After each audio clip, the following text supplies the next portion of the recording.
여러분, 오늘은 예수님의 사랑에 대해서 한번 말씀을 좀 나누고 싶습니다. 특별히 거라사 지방의 한 귀신, 그 귀신 들린 사람의 이야기가 오늘 설교의 주된 내용입니다. 오늘 본문을 좀 살펴보면 예수님께서 제자들과 함께 그 갈릴리 호수를 지나서 거라사 지방에 내리게 되었습니다. 거기서 귀신 들린 한 남자를 이렇게 만나게 되는데요, 그 사람의 상태가 너무나 비참합니다. 그 사람의 상태가 어떻게 표현되어 있냐면 오늘 27절에 이렇게 표현합니다. 예수께서 육지에 내리심에 그 도시 사람으로서 귀신 들린 자 하나가 예수를 만나니 그 사람은 오래 옷을 입지 아니하며 집에 거하지도 아니하고 무덤 사이에 거하는 자라. 이 사람은 지금 오랫동안 옷을 입지도 않았고 집에서 살지도 않았다라고 말하고 있습니다. 인간이 또 옷을 입고 집에서 안락함을 누르는 그러한 모든 편의시설을 누리지 못하는 상태, 바로 짐승처럼 헤매고 있는 그런 삶을 묘사를 하고 있습니다. 또 세 번째는 지금 무덤 사이에 거한다라고 말하고 있는데요, 유대인들에게 있어서 이 죽음이라는 것은 부정한 것이고 무덤 사이를 오간다라는 것은 매우 절망적인 상태를 표현하고 있는 것입니다. 즉 귀신 들린 이 사람은 지금 귀신에 들려서 정말 옷도 입지도 않고 집에서도 살지도 않고 무덤 속에 오가는 매우 비참한 인간 이하의 삶을 살고 있었다라는 것을 우리가 알 수가 있습니다. 이 사람이 얼마나 참 심각했는지 주변의 사람들이 어떻게든 귀신으로부터 보호하려고 그렇게 쇠사슬과 고랑으로 이렇게 참 묶어놨는데 귀신들이 이 사람을 이끌어 가기 때문에요, 이러한 것들을 끊고 광야 가운데로 나가면서 참 이렇게 참 불쌍한 삶을 살아가는 그런 모습의 사람입니다. 그런데 이 사람의 상태가 매우 심각합니다. 예수님께서 이 귀신의 정체를 물었을 때 군대라고 이렇게 이름을 대답하는 것을 봤을 때는요, 이 군대라는 것은 당시에 로마의 한 5,000명, 6,000명의 대단위를 이야기하는 거예요. 그러니까 지금 이 한 사람에게 어마어마한 귀신들이 함께 들어가 있다라는 것을 우리가 알 수 있는 것이고, 그렇기 때문에 이 사람은 더욱더 심각한 상태로 귀신에게 붙잡혀서 인간의 어떤 존엄이라든지 하나님의 형상이라든지 이런 것은 좀 찾아보기 어려운 그런 참 피폐한 삶을 살고 있었다라는 것을 생각해 볼 수 있습니다. 우리는 이 참 상태에서 무엇을 생각해 볼 수 있냐면, 사탄이란 존재는 이렇게 사람을 사로잡는 일들을 합니다. 그래서 사람으로 하여금 하나님의 자녀로서의 존귀한 삶이 아니라 무언가에 이렇게 얽매여서 그렇게 결박이 되어서 아무것도 하지 못하는 비참한 상태로 이렇게 만들어 버리는 것이 사탄의 주된 역할이다라는 것을 우리가 생각을 해볼 수가 있습니다.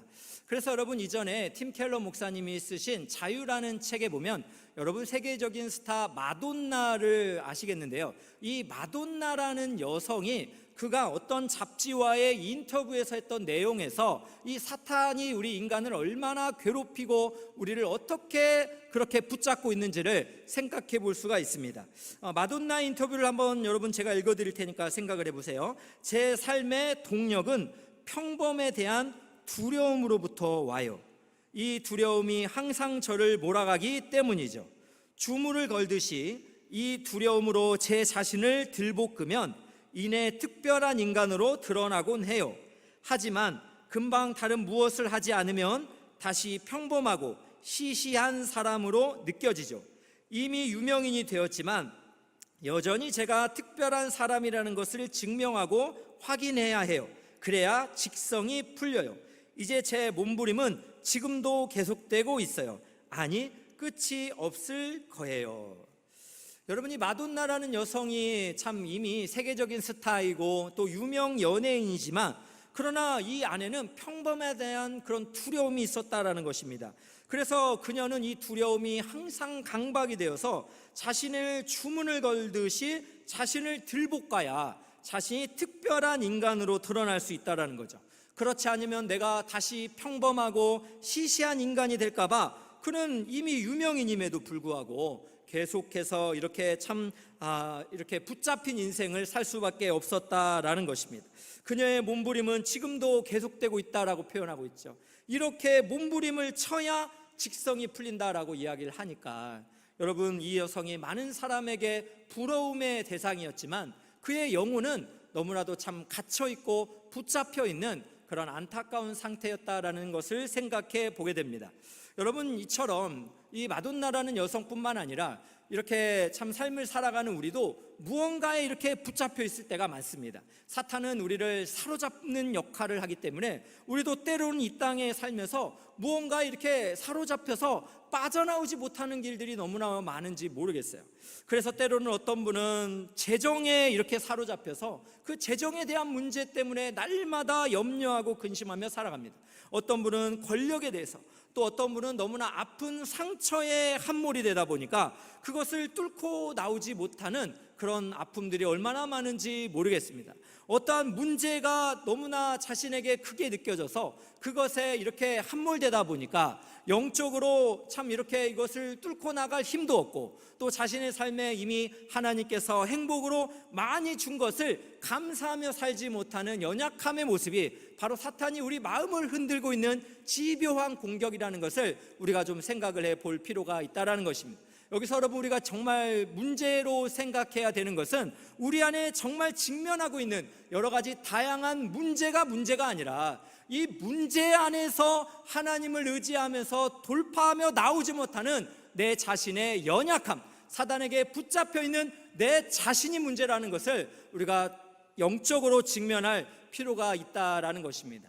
여러분, 그래서 이 팀 켈러 목사님의 이 자유라는 책에는 하나님을 참 믿지 않고 또 본성적인 또 자아가 가지고 있는 네 가지 어떤 상태가 있다라고 표현을 하고 있습니다.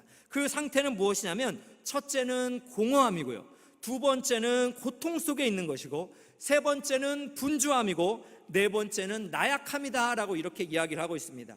이렇게 자신의 인생이 공허하게 느껴지고 자신은 너무나 고통스러운 인간이고 또 분주하게 뭔가를 하지 않으면 안 될 것 같은 그런 바쁨 속에 살아가고, 또 자신의 나약함 속에서 그렇게 신음하며 사는 것이 본성적인 자아가 가지고 있는 이러한 특징이다라는 것을 생각을 해볼 때, 여러분, 사단은 이렇게 예수를 믿는 사람들에게도 이렇게 네 가지의 것들을 가지고 우리를 얼마나 싸잡아 매고 있는지를 우리가 좀 생각을 해볼 필요가 있다라는 것입니다. 그렇다면 여러분, 우리가 이렇게 우리를 참 올가매고 있는 이 사단의 영적 공격으로부터 우리가 자유함을 누릴 수 있는 그 비결은 무엇일까요?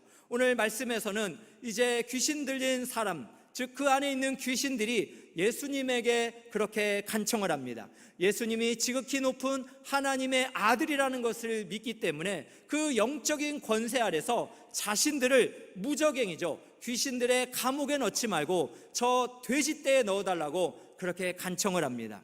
우리 예수님께서는 모든 권세를 가지고 있기 때문에 이 귀신들이 그렇게 돼지떼로 들어가도록 허락을 하시고, 이 귀신들은 돼지떼에 들어가서 호수에 그렇게 몰수하게 되는 비참한 운명을 맞이하게 됩니다. 여러분, 이것을 통해서 우리가 알 수 있는 것은 무엇입니까? 우리의 여러 가지 우리를 사로잡고 있는 많은 영적인 문제에 진정한 자유함을 주시는 분은 오직 우리 주 예수 그리스도에게 있는 줄로 믿으시기를 축복합니다. 그래서 여러분, 이사야서 61장을 배경으로 한 누가복음 4장 18절에는 메시아가 과연 어떠한 능력으로 가지고 있는지 우리에게 분명히 말씀합니다. 한번 보겠습니다. 주의 성령이 내게 임하셨으니 이는 가난한 자에게 복음을 전하게 하시려고 내게 기름을 부으시고 나를 보내사 포로된 자에게 자유를, 눈먼 자에게 다시 보게 함을 전파하며 눌린 자를 자유롭게 하고 주의 은혜의 해를 전파하게 하려 하심이라 하였더라. 그렇습니다. 메시아 되신 우리 주 예수 그리스도, 그분은 포로된 자를 자유롭게 합니다. 눈먼 자를 다시 보게 합니다. 눌린 자, 얽매인 자, 사로잡힌 자를 자유롭게 하시는 능력의 주가 되시는 줄로 믿으시기를 주의 이름으로 축원합니다. 그래서 예수님께서는요, 요한복음 8장 31절에 이렇게 말씀합니다. 진리를 알지니 진리가 너희를 자유케 하리라. 할렐루야. 진리신 예수 그리스도가 우리 안에서 우리와 함께 하실 때 우리의 모든 우리를 우겨싸고 있는 사방의 모든 염려와 영적인 문제는 오직 예수 그리스도 안에서 자유함을 얻게 될 줄로 믿으시기를 주의 이름으로 축원합니다. 여러분, 그렇다면 우리는 이 오늘의 이 자유함을 주시는 예수 그리스도를 생각하면서 저는 말씀 속에 예수님의 깊은 사랑, 두 가지를 좀 발견하게 됩니다.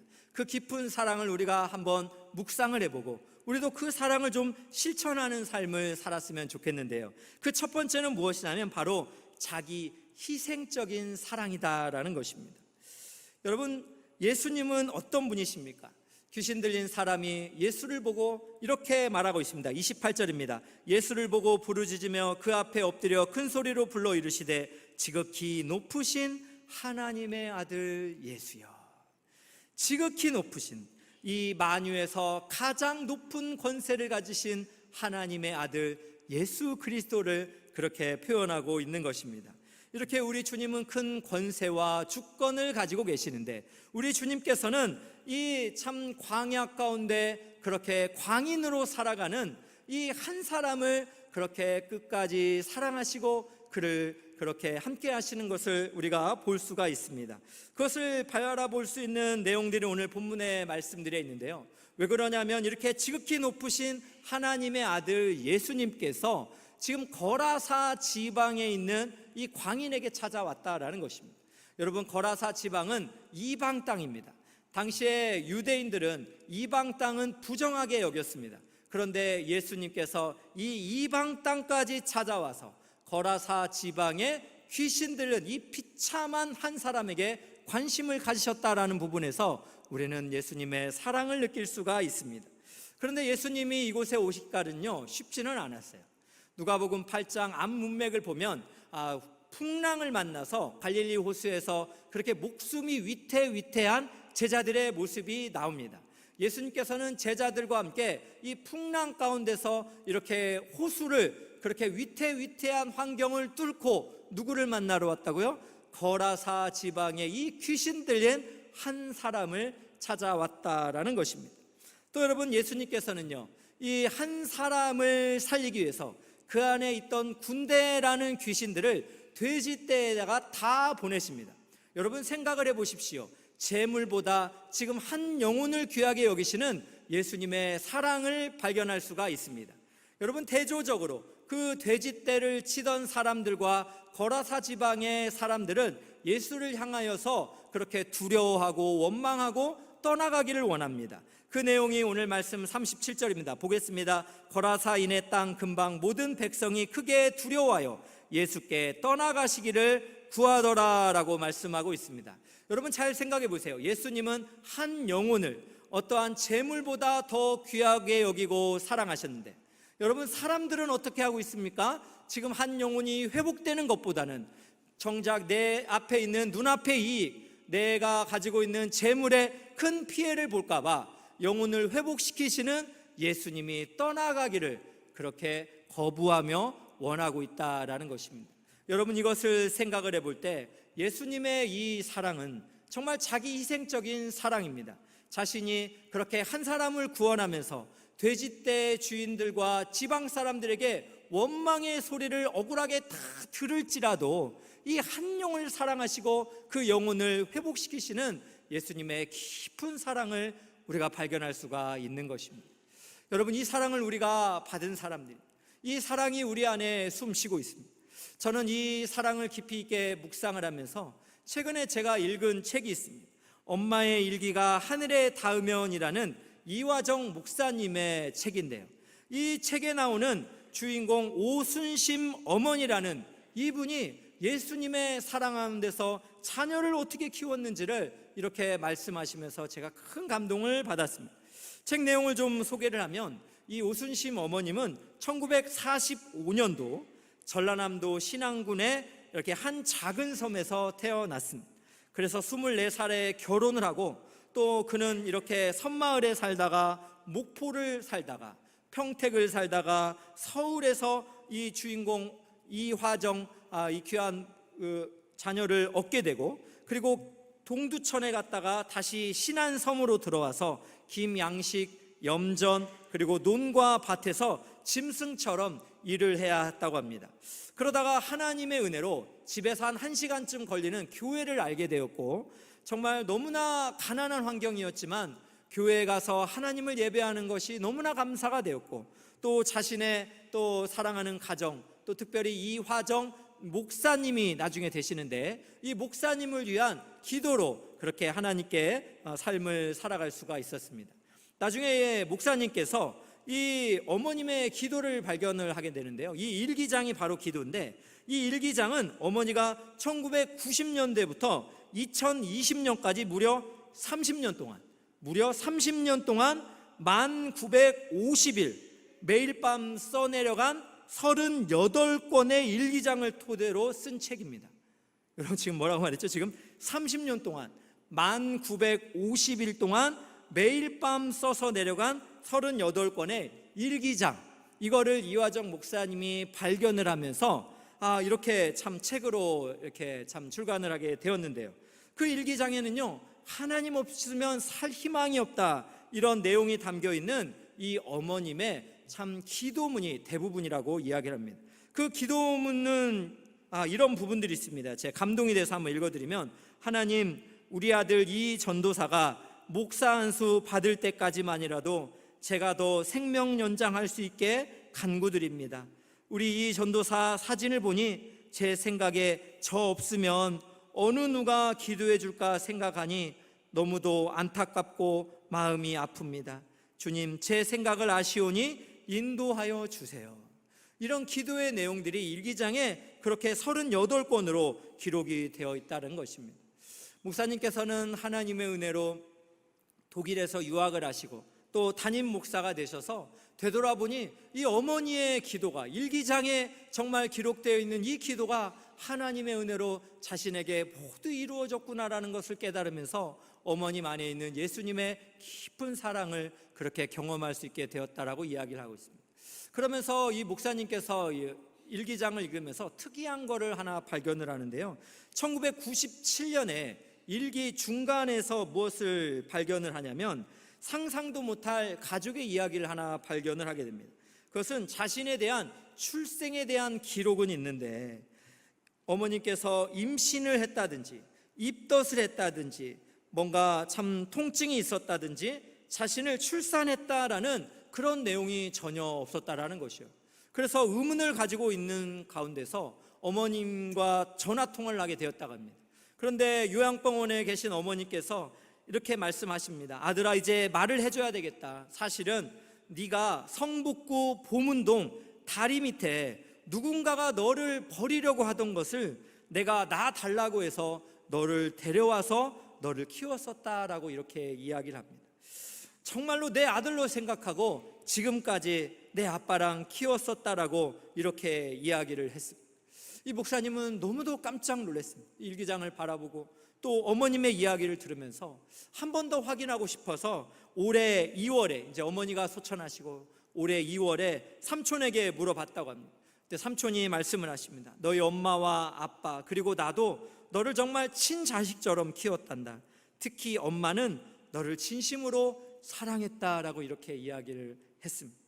여러분, 저는 이 책을 읽으면서 이 어머님 오순심 우리 귀한 성도님께서 정말 입양하여 데려온, 누군가가 다리 밑에서 버리려고 했던 그 아이를 정말 내 아들로, 그리고 가정 형편이 너무너무 가난했기 때문에, 그러나 참 뭔가 먹고 살기 힘든 그런 환경 속에서도 하나님을 의지하면서 이 아들을 키웠던, 그래서 그 모든 기도가 하나님에 의하여 응답을 받고 이 귀한 목사님께서 그렇게 하나님을 섬기는 종이 된 것을 보면서 참으로 얼마나 깊은 사랑의 감동을 받았는지 모릅니다.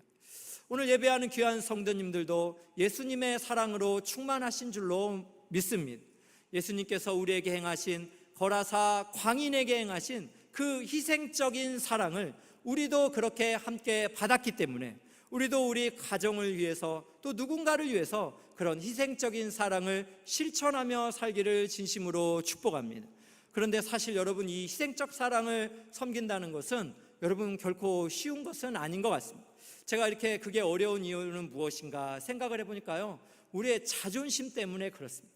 우리가 자존심이 있기 때문에 때로는 누군가에게 먼저 손을 내밀고 먼저 누군가에게 또 화해의 악수를 청하는 것이 정말 우리의 자존심이 허락되지 않아서 너무너무 힘든 경우를 우리가 참 많이 경험을 하게 됩니다. 그런데 여러분, 이정일 목사님이 쓰신 한 책을 보면 여러분 이런 내용이 나오는데 한번 생각을 해보세요. 인간은 지는 것을 자존심과 연결시키기 때문에 지는 싸움은 이기는 싸움보다 훨씬 더 어렵다. 그래서 여전히 많은 사람이 져야 하는 싸움에서 이기고 있다라고 이렇게 이야기를 하고 있습니다.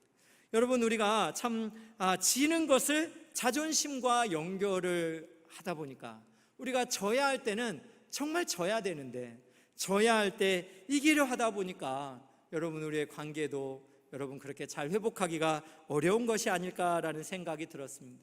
여러분, 그러나 우리 주 예수님께서는 이 참 공중의 권세 잡은 자들, 또 이단의 사단들에게 자기 자신을 내어주셨습니다. 우리 주님께서 자기 자신을 그렇게 내어주는, 지는 그러한 사랑을 실천하셨기 때문에 그 사랑으로 말미암아 우리가 구원과 영생을 얻게 된 줄로 믿습니다. 그러므로 사랑하는 귀한 우리 성도님들, 예수님의 그 지는 사랑, 자기 희생적인 사랑을 우리가 받았다는 것을 기억하면서 우리의 사랑하는 가족들에게 지는 사랑을 실천하시며 예수님의 그런 향기나는 삶을 사시기를 주님의 이름으로 축원합니다. 여러분, 참 예수님의 사랑 두 번째가 있는데요, 제가 좀 짧게라도 좀 설명을 해보고 싶습니다. 예수님의 사랑 두 번째는 바로 치유와 회복의 사랑입니다. 간략하게 좀 설명을 드리면, 이 거라사의 광인은 귀신들 때문에 광야에서 헤매는 그런 처절한 삶을 비참하게 살았습니다. 그러나 예수님을 만나면서 이 광인은 결국 예수님의 복음을 증거하는 증인으로 온전하게 치유되고 회복되는 것을 볼 수가 있습니다. 오늘 본문의 하반절 말씀을 잘 묵상을 해보면, 이제 귀신이 나가서 자유함을 얻은 이 거라사의 한 사람은 예수님의 발치에서 예수님과 함께하기를 원했습니다. 그러나 예수님은 이 사람이 집으로 돌아가기를 원했습니다. 그 말씀이 오늘 39절인데 한번 보겠습니다. 집으로 돌아가 하나님이 내게 어떻게 큰일을 행하셨는지를 말하라 하시니, 그가 가서 예수께서 자기에게 어떻게 큰일을 행하셨는지를 온 성내에 전파하니라 라고 말씀하고 있습니다. 여러분, 여기서 이 집이라는 것은 헬라어로 오이코스인데요, 일반적인 가정집을 나타내기보다는 이 가장을 중심으로 하는 이 대가족, 그리고 노예까지 포함하는 이 공동체를 포함하고 있습니다. 그래서 예수님께서는 이 거라사의 광인을 복음의 증인으로 세우셔서 이제는 집으로 들어가고 또 성내로 들어가서 예수님의 복음의 증인으로 살 수 있도록 그를 치유하고 회복시켜 주셨다라는 사실입니다. 여러분, 이것을 우리가 생각을 해본다면 우리도 이 땅을 살아가면서 우리도 참 솔직하게 고백을 해서 우리가 참 옷도 번질하게 입고 있고 또 우리가 사는 집도 있지만 우리도 뭔가 이렇게 악한 어떤 세력에 사로잡혀 있을 때가 얼마나 많습니까? 그러나 예수님을 만나고 우리가 그 예수로 인하여 자유함을 얻은 그런 사랑을 경험했다면 우리도 우리를 회복시켜 주시고 또 우리를 치유하신 그 예수님의 사랑을 기억하면서 복음의 증인으로 이 땅을 살아가야 한다라는 것입니다. 저는 참 지난 2주간 다른 교회를 이렇게 탐방을 하면서 참 우리 교회 생각이 참 많이 났습니다. 그리고 우리 엘사랑 교회는 어떤 교회가 되어야 될까, 이런 정체성에 대한 생각을 참 많이 했는데요, 우리 교회의 정체성은 교회 이름에게 있습니다. 엘사랑 교회입니다. 우리 교회는 하나님의 사랑으로 충만한 교회가 되기를 간절히 소원합니다. 그래서 우리 교회는요, 정말 사랑에 있어서 그 어떤 누구보다도 가장 앞서는 그런 실천하는 그러한 주님의 사람들이 될 수 있기를 진심으로 축복합니다. 그래서 우리 교회의 정체성을 생각을 해봤는데, 우리 교회는 사람을 정말 사랑하는 교회가 되기를 진심으로 소원합니다. 또 우리 교회는 이 땅의 교회입니다. 이 땅의 작은 교회, 이웃교회를 진심으로 사랑하고 세우는 그런 교회가 되기를 진심으로 소망합니다. 또 세 번째는 이 세상 가운데 있는 이웃들이죠. 때로는 이 참 귀신들에 이렇게 붙잡혀 있는 것과 같은 하나님을 알지 못하는 이 땅의 많은 이웃들을 우리가 사랑하고 세우는 그런 사랑을 실천하는 우리 모두가 될 수 있기를 진심으로 축복합니다. 그래서 저는 이 말씀을 묵상하면서 하나님이 제게 물으시는 것 같았어요. 야, 너는 정말 예수님의 이 사랑, 사람을 치유하고 회복하는 사랑을 네가 정말 믿느냐라고 예수님이 저에게 묻고 있는 것 같았습니다. 여러분, 저는 여러분에게 동일하게 질문하고 싶습니다. 오늘 말씀을 통해서 예수님께서 정말 여러분을 치유하시고 여러분을 회복하신다는 것을 정말 믿으십니까? 여러분, 그것을 믿으신다면 우리가 지금의 이 어려움의 문제 속에서 그렇게 신음하며 절망하며 그렇게 갇혀 살 이유가 전혀 없다라는 것을 믿으시기를 주의 이름으로 축복합니다.